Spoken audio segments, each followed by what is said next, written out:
Hello students, welcome to educate. So आज हम exercise 2.3 even this is the last exercise of the chapter relation and function, right ना। हम इसको discuss करने वाले, even not only will discuss, will finish this chapter as well, right ना। तो हम आज इसके क्वेश्चन ही करते हैं। थियरी हमने सारे कर लिए हैं, बहुत डिटेल में करी है हमने। So let's see the exercise 2.3। First question है which of the following relations are the function, क्योंकि डेफिनेशन में ही बताया था कि a relation is said to be the function, right ना। Give reason if it is a function, right ना। पहला बताओ जी, 2 1 5 1 8 1 11 1 14 1 17 1 मेनी 1 है, इट्स द फंक्शन, राइट ना। ठीक है। सेकेंड क्वेश्चन 2 1 4 2 6 3 8 5 10 5 12 6 14 7, या it is also B, right ना, करेक्ट ना। थर्ड बताओ, या थर्ड नहीं है, क्योंकि देखो 1 में नहीं है, एफ ऑफ 1 भी 3 है और एफ ऑफ 1 भी 5 है। मैंने बताया था ना कि अगर एक आदमी 2 प्लेटें लेकर के अगर खाना खा रहा होगा तो वो आदमी एक अलग कैटेगरी में आएगा, राइट ना, वो फंक्शन मान्य नहीं होगा, राइट ना। तो ये 1 में नहीं होगा, 1 में नहीं फंक्शन नहीं होता है, मेनी 1 होता है, राइट ना। तो सी इज इनकरेक्ट, राइट ना। क्वेश्चन नंबर 2 डिस्कस कर लेते हैं। क्वेश्चन नंबर 2 का इवन फर्स्ट पार्ट, सेकंड तो हमने डिस्कस किया हुआ है ऑलरेडी, राइट ना। चलो जी, f of x is equal to negative of modulus of x. Oh great. देखो इवन मैं 2 तरीके से कराता हूँ, एक तो शॉर्ट ट्रिक कराऊंगा, एक प्रॉपर मेथड कराऊंगा। यहाँ पे बताऊंगा when x is less than 0, when x is less than 0 ये नेगेटिव के साथ खुलेगा, लेकिन ऑलरेडी एक नेगेटिव लगा हुआ तो प्लस एक्स हो जाएगा, राइट ना। और when x is greater then 0 ये पॉजिटिव के साथ खुलेगा, लेकिन नेगेटिव लगा है तो नेगेटिव भी हो जाएगा। लेकिन मैंने आपको ये भी बताया था हमेशा 0 जो है ना पॉजिटिव के साथ आगे बढ़ता है। तो आप इससे भी प्लॉटिंग कर सकते हो, राइट ना। प्लॉटिंग कैसे होगी, देखो जब x की वैल्यू नेगेटिव है, x की वैल्यू क्या है, नेगेटिव है, देखो ना यहाँ पे when x is less then this तो ये प्लस x चल रहा है, राइट ना। और when x is greater than equal to 0 ये नेगेटिव जा रहा है, राइट ना, मतलब लाइक दिस। देखो when x is less than 0 positive है ना, तो दिस आल टॉपिंग, राइट ना। ये देखो x इज लेस देन 0 है और बोल रहा है कि when x is greater than equal to 0 ये नेगेटिव x, तो ये हो गया ग्राफ, राइट ना। This is the graph of y equals to of minus x and this is the graph of y equals to of x।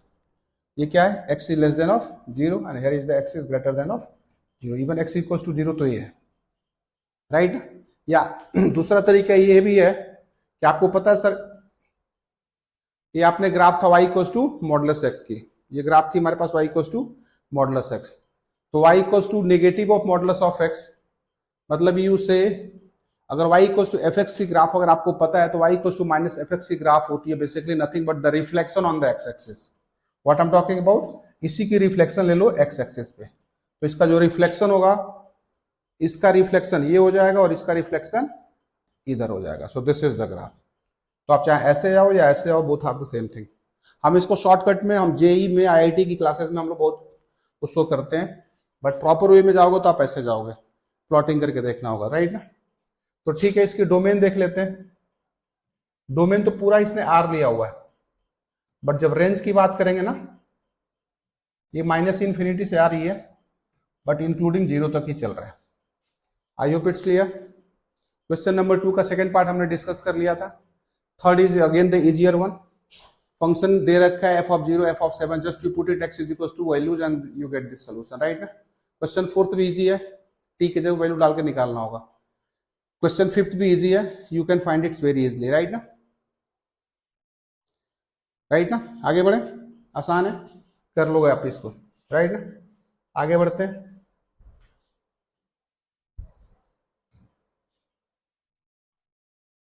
Domain of this, हाँ इसका 19th question अच्छा question है, even 19th question जो है ना, this is good question, important question है।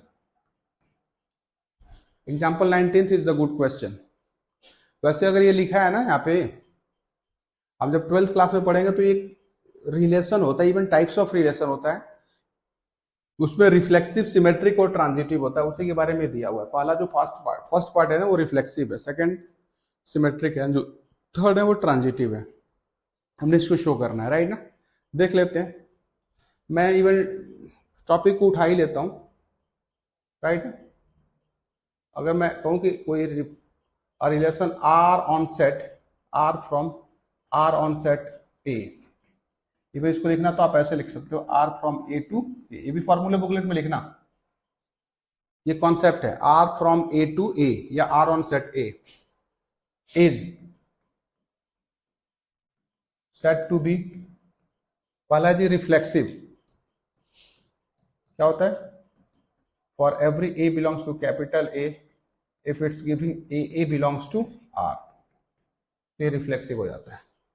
कोई एक एलिमेंट स्मॉल ए है जो सेट ए में है, यदि उसका डोमेन और कोडोमेन आर में है तो हमारा रिफ्लेक्सिव हो जाता है जी। अगला बात करूंगा मैं यहाँ पे सिमेट्रिक।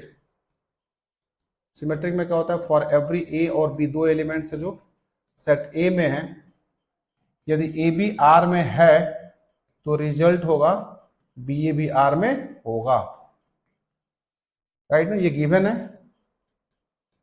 और ये इसका रिजल्ट होगा, देख जाओ जस्ट सेकंड। ट्रांजिटिव जो होता है,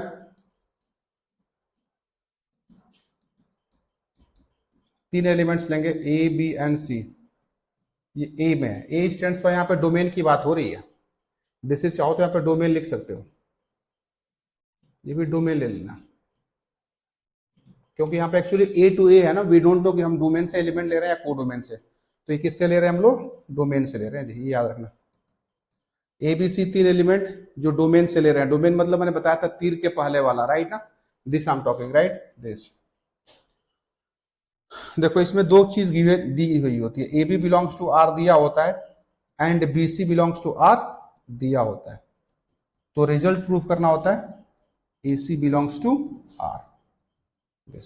अच्छा, इसको लिखने का एक दूसरा तरीका भी होता है, पता चले कि वैसे लिख दिया है, जैसे इसने ए आर बी लिखा होगा, A R B B R C implies A R C, this all are the same thing, ये चाहे ऊपर वाला हो या नीचे वाला, दो this both are the same thing. जैसे इसमें लिखा ना A comma B belongs in R, वैसे इसको लिख सकते हैं A R B and B R B, A R B and B R C will be A R C. Hope it's clear ना, ये चीज होती है, देख जाओ क्लियर है। आगे बढ़े, डेफिनेशन नोट डाउन कर लो, यही चीज इसमें अप्लाई होगा। एग्जांपल नंबर 19 इवन हम लोग डायरेक्टली नहीं लिखेंगे, नेमिंग नहीं करेंगे, because it's the 12th class chapter का पहला even chapter, relation and function में रिलेशन के टाइप्स ऑफ रिलेशन है, रिफ्लेक्सिव, सिमेट्रिक और ट्रांजिटिव। इवन हम आगे बढ़ेंगे कि अगर कोई रिलेशन अगर रिफ्लेक्सिव, सिमेट्रिक और ट्रांजिटिव तीनों हो जाता है तो उस रिलेशन को हम लोग इक्विवेलेंस रिलेशन भी बोलते हैं, और जब इक्विवेलेंस रिलेशन निकलता है तो हमें इक्विवेलेंस क्लास भी निकालने के लिए पूछा जाता है, खैर वो बाद में आएगा, 12th क्लास में हम डिस्कस करेंगे। यहाँ पे फिलहाल मैं 19th क्वेश्चन की बात कर रहा हूँ, राइट ना, नोट डाउन कर लो इसको, देखते हैं। देखो जी, R be the relation on set Q, R क्या है, आर ऑन सेट क्यू है, इट्स मतलब given R from Q to Q, defined as R is equal to ordered pair AB, A difference B belongs to integer and for every this A and B belongs in this। तो ये बताना है कि पहला true है या false है। First देखते हैं जी, for every Q belongs to, sorry for every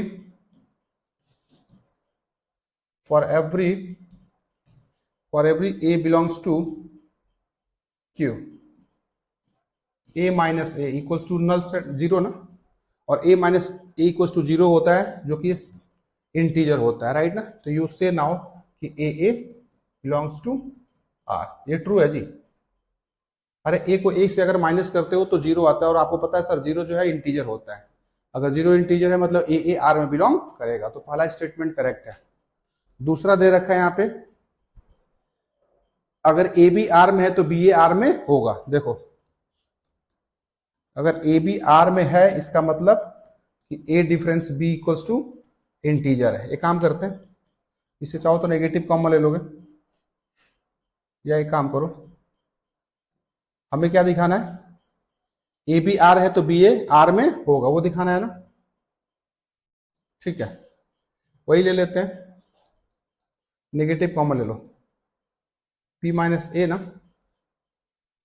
right ना, b माइनस ए है ना, b माइनस ए। या एक काम करो, ये गड़बड़ हो जाएगा,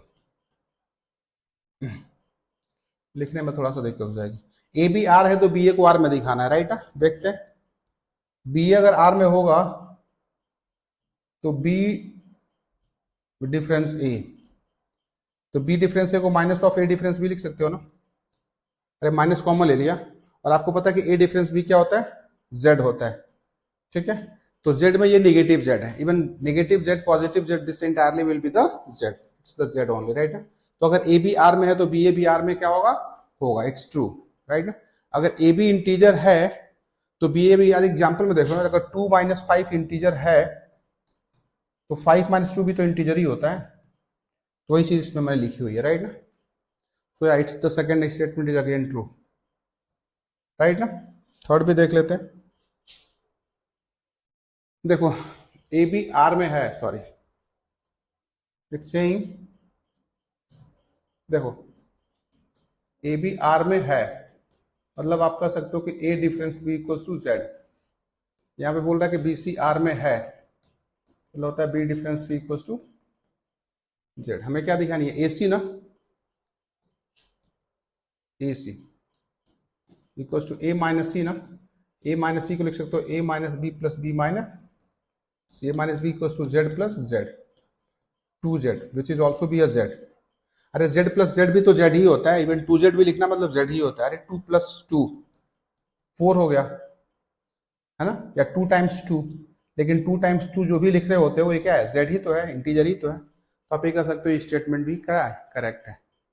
सो 19th question, example 19th is by this way, right ना। हम इससे सॉल्व करते हैं इसको, राइट ना, क्लियर है। एग्जाम्पल 20 इजी है। एग्जाम्पल 21 में क्या है, डोमेन निकालनी है, राइट ना, डोमेन निकालनी है, ये भी आसान है। मैंने आपको बताया होगा, even h x equals to f x upon g x हो तो यू मस्ट से कि g x should not be equals to 0। तो हम लोग क्या करते हैं, एच एक्स की डोमेन अगर निकालनी है तो हम लोग एफ एक्स की डोमेन निकालेंगे, provided g x is not equals to 0, provided g x is not equals to 0। तो यहाँ पे देखो आपका जो यहाँ पे एफ एक्स दिख रहा है ना, x square not F x, यहाँ पे मान लेते हैं जैसे न्यूमरेटर की बात कर रहा हूँ, x square plus 3x plus 5, उसकी जो डोमेन होती है ना, यहाँ पे एग्जाम्पल 21 की बात कर रहा हूँ, एफ एक्स इक्वल टू क्या दिया है, x square plus 3x plus क्या है 5 upon x square minus 5x plus क्या है 4 है। आपको पता है सर न्यूमरेटर का जो डोमेन होगा वो r होता है। डिनोमिनेटर को पहले एक काम करते हैं, क्योंकि आपको कहेगा कि denominator should not be equals to 0, मतलब ये कर सकते हो x square minus 5x plus 4 is not equals to 0। Even इसको शायद सॉल्व किया होगा तो x माइनस 4, यहाँ पे x minus 4 is not equals to 0, मतलब x is not equals to 4, x is not equals to 1। मतलब आप ये कह सकते हो इसका जो डोमेन होगा ऑल रियल नंबर होगा, लेकिन 2 नंबर को छोड़ करके। दिस इज, यही है यहाँ पे दिख रहा है ना, गॉट इट ना। आगे बढ़े, देख जाओ अगला। ये आप सारे क्वेश्चंस कर लोगे, इसका एक क्वेश्चन मैं करवा देता हूं, that is here example number, not example, even the question number 6। अच्छा क्वेश्चन है, इवन हमने ये क्वेश्चन किया हुआ था, लेकिन डोमेन एंड रेंज निकालनी है, राइट ना। Even they are asking the range only, ये सिर्फ एक डराने के लिए लिखा है, ये आप जनरली लिखते हो ना, order pair element x comma y लिखते हो, राइट ना। क्वेश्चन नंबर 6 की बात कर रहा हूँ, तो दिस इज नथिंग बट, ये जो लिखा है ना जी, ये एफ एक्स लिखा है, ये लिखने का एक तरीका है। तो it's given f x is equals to x square upon 1 plus x square, right ना। अच्छा, अगर मैं डोमेन की बात करूं तो denominator should not be equals to 0, तो here 1 plus x square is not equals to 0, always true. मैंने बताया था किसी स्टेटमेंट की टेस्टिंग करने जाते हो और वो ऑलवेज ट्रू हो जाए, तो उस केस में उस वेरिएबल का जो डोमेन होता है वो आर होता है, राइट। तो डिनोमिनेटर का भी जो डोमेन है आर है और न्यूमरेटर का भी डोमेन क्या है, आर है।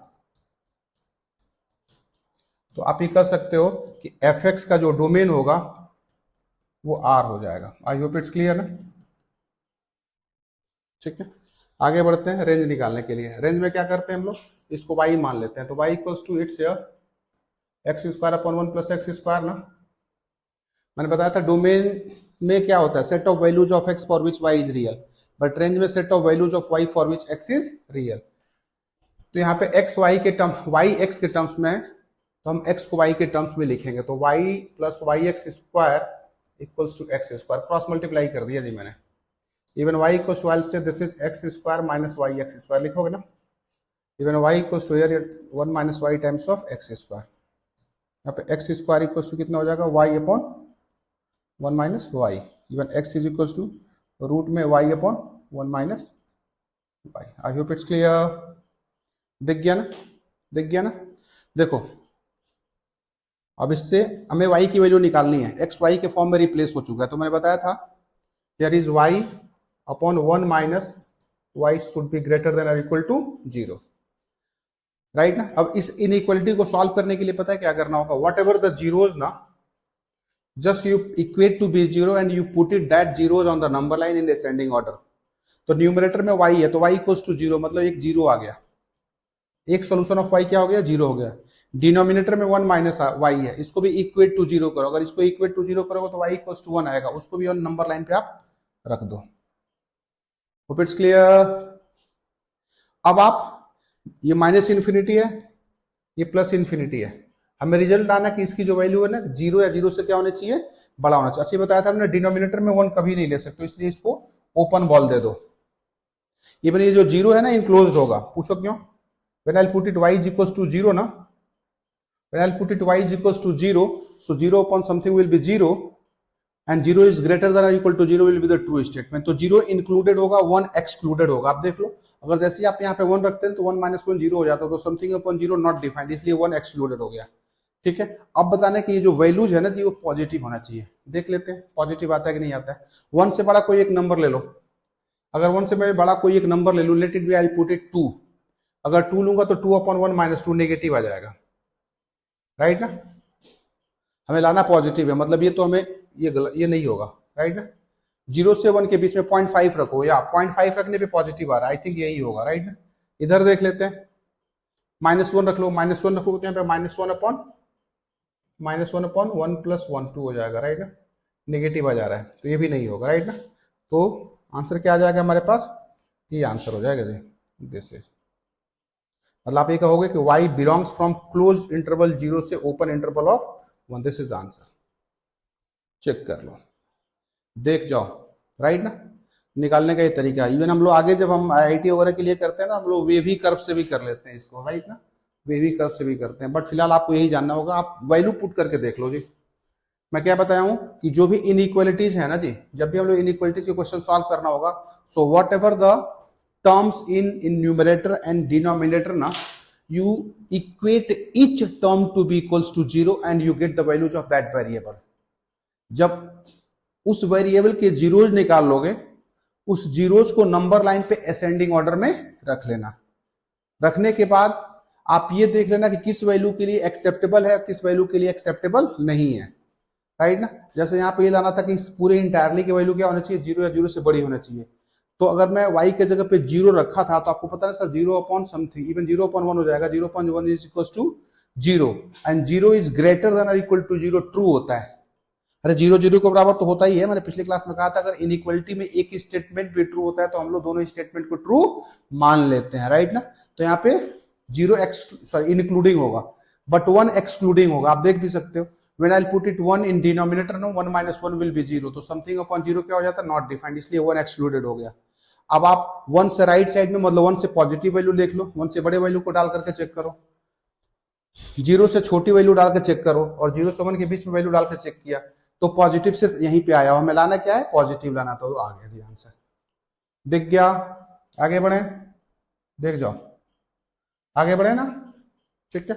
तो इस तरह से हमने, ये अच्छा क्वेश्चन था, इट्स द इंपॉर्टेंट क्वेश्चन। इस एक्सरसाइज में अगर मुझे इंपॉर्टेंट करना होगा तो I will do this example is very important, this question is very important, right ना। बाकी तो सारे, ये देखो, ये अभी मैंने 9th क्वेश्चन पीछे कराया था ना, reflexive symmetric and transitive test करके आप चेक कर लेना, राइट ना। हो जाएगा सॉल्व ना, 10th भी हो जाएंगे, हो जाएंगे। आगे देखते हैं, और भी है।